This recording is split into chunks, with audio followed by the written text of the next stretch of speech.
राधे राधे भक्तों। कार्तिक माह का इस समय चल रहा है। हमें पता है कि हिंदू धर्म में इसका कितना महत्व है। स्नान दान और धार्मिक कार्य किए जाते हैं क्योंकि विष्णु के अनेक हम रूपों को हम लोग इस माह में पूजते हैं। कार्तिक स्नान करते हैं और कार्तिक स्नान के साथ तुलसी जी की पूजा भी का भी बहुत अत्यधिक महत्व है। इसी माह में तुलसी जी का विवाह भी कराया जाता है। जिन्हें कन्या संतान नहीं होती वह तुलसी जी का विवाह शालिग्राम जी से कराकर कन्यादान का सुख प्राप्त करते हैं। और इस कार्तिक माह में तुलसी माता की कथा सुनना भी बहुत ही पुण्य का काम है। तो चलिए आज एक तुलसी माँ की कथा का श्रवण करते हैं। कार्तिक माह में सभी औरतें तुलसी जी को जल से सींचा करती थीं। एक बुढ़िया भी थी जो कार्तिक माह में तुलसी जी को सींचने जाती थी। जब वह जाती तो तुलसी माता से कहती कि हे तुलसी माता, सत्य की दाता, मैं तेरा बिरवा सींचती हूँ। मुझे बहू दे, पीले रंग की धोती दे, मीठा ग्रास दे, बैकुंठ में वास दे, अच्छी मौत दे, चंदन का काट दे, अच्छा रास दे, खाने को दाल भात दे और 11 के दिन कृष्ण का कंधा दे। बुढ़िया माँ को यह बातें सुन तुलसी माता सूखने लगी। तुलसी माता को यूं सूखते देख भगवान ने पूछा कि हे तुलसी, तुम दिन प्रतिदिन क्यों सूखती जा रही हो। तुलसी माता ने कहा कि बस मेरे मन की मत पूछो। भगवान ने कहा कि मैं नहीं पूछूंगा तो कौन पूछेगा। इस तुलसी माता कहती हैं, एक बुढ़िया आती है, वो अपनी बात कह के चली जाती है, मैं उसकी सभी बातें पूरी कर दूंगी, लेकिन कृष्ण का कंधा कहाँ से लाऊंगी। भगवान कृष्ण बोले, वह मरेगी तो अपने आप ही कंधा देने आऊंगा। तुम बुढ़िया माई से यह कह देना कि उसके बाद बुढ़िया मर गई। बुढ़िया के मरने के पर सारा गांव इकट्ठा हो गया और उसका अंतिम संस्कार आने पर उसे उठाने लगे, लेकिन वह बहुत भारी हो गई जिससे उसकी अर्थी टस से मस नहीं हुई। सभी लोग बोले, यह तो बहुत संस्कारी थी, बहुत पूजा पाठ करती थी, कोई पाप नहीं करती थी, फिर क्यों इस तरह से इसकी अर्थी नहीं उठ पा रही है, ये इतनी भारी कैसे हो गई है।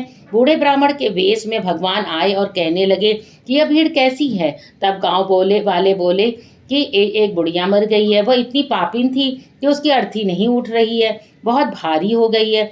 भगवान बोले, मुझे इसके कान में कुछ कहने दो, फिर यह उठ जाएगी। भगवान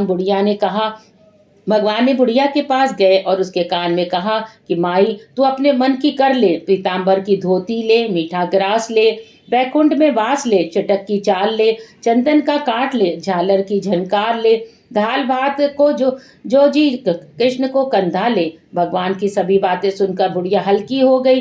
भगवान अपने कंधे पर उसे ले गए। बुढ़िया को मुक्ति मिल गई और वह बैकुंठ को चली गई। हे तुलसी माता, जैसे आपने उस बुढ़िया माई की मुक्ति की वैसे सभी की करना। जैसे भगवान ने उसे कंधा दिया वैसे हमें भी देना। उसके बाद हमें श्री तुलसी माता जी की आरती करनी चाहिए। जय जय तुलसी माता, सब जग की सुखदाता, वरदाता। जय जय तुलसी माता, सब योगों के ऊपर, सब रोगों के ऊपर, रुज से रक्षा करके भव त्राता। जय जय तुलसी माता, बटुपुत्री है श्यामा, सुरबल्ली है ग्राम्या, विष्णु प्रिय जो तुमको सेवे, जो नर तर जाता।